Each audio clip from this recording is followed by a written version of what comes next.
இந்திய கிரிக்கெட் அணியின் முன்னாள் கேப்டன் மகேந்திர சிங் தோனிக்கு ராஞ்சி போக்குவரத்து போலீசார் அபராதம் விதித்துள்ள சம்பவம் பரபரப்பை ஏற்படுத்தியது. ஓவர் ஸ்பீட் சர்ச்சையில் சிக்கியதால் ஓலை அனுப்பப்பட்டுள்ளது. நடந்தது என்ன?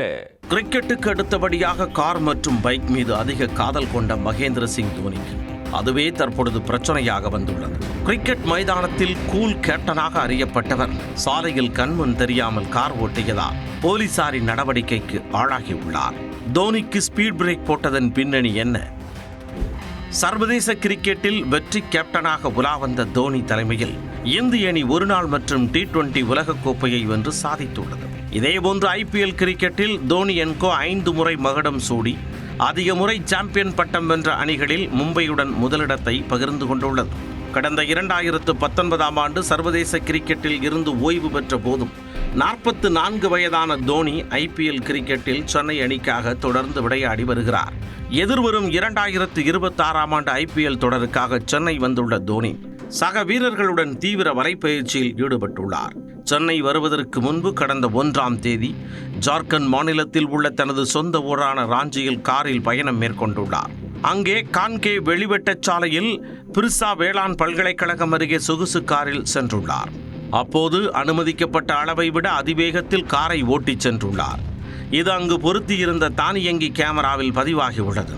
அதிவேகத்தில் வாகனத்தை ஓட்டுவது, சிக்னலை மதிக்காமல் செல்வது மற்றும் போக்குவரத்து விதிமுறைகளை மீறுவதை கண்காணிக்க இதுபோன்ற கேமரா நகரின் முக்கிய பகுதிகளில் பொருத்தப்பட்டுள்ளன. இந்த சூழலில் தோனியின் கார் ரிங் ரோட்டில் மின்னல் வேகத்தில் பறந்தது பதிவாகியுள்ளது. இதன் மூலம் மோட்டார் வாகன சட்டம் பிரிவு 183 கீழ் தோனிக்கு அபராதம் விதிக்கப்பட்டுள்ளது. இதற்காக 1000 ரூபாய் அபராதம் விதிக்கப்பட்டதற்கான சலான் டிஜிட்டல் முறையில் அனுப்பப்பட்டுள்ளது.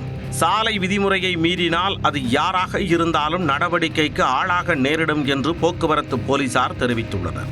அண்மையில் ராஞ்சியில் குடியிருப்பு நிலத்தை தவறாக பயன்படுத்தியதாக கூறி மாநில வீட்டு வசதி வாரியம் தோனிக்கு நோட்டீஸ் அனுப்பியது. வெடிவெட்டச் சாலை அருகே உள்ள தற்போதைய வீட்டிற்கு வருவதற்கு முன்பு ஹர்மு சாலையில் உள்ள பகுதியில் தோனி வசித்தார். அப்போது குடியிருப்புக்காக வழங்கப்பட்ட அந்த நிலத்தை வணிக நோக்கில் பயன்படுத்த எதிர்ப்பு தெரிவிக்கப்பட்டது.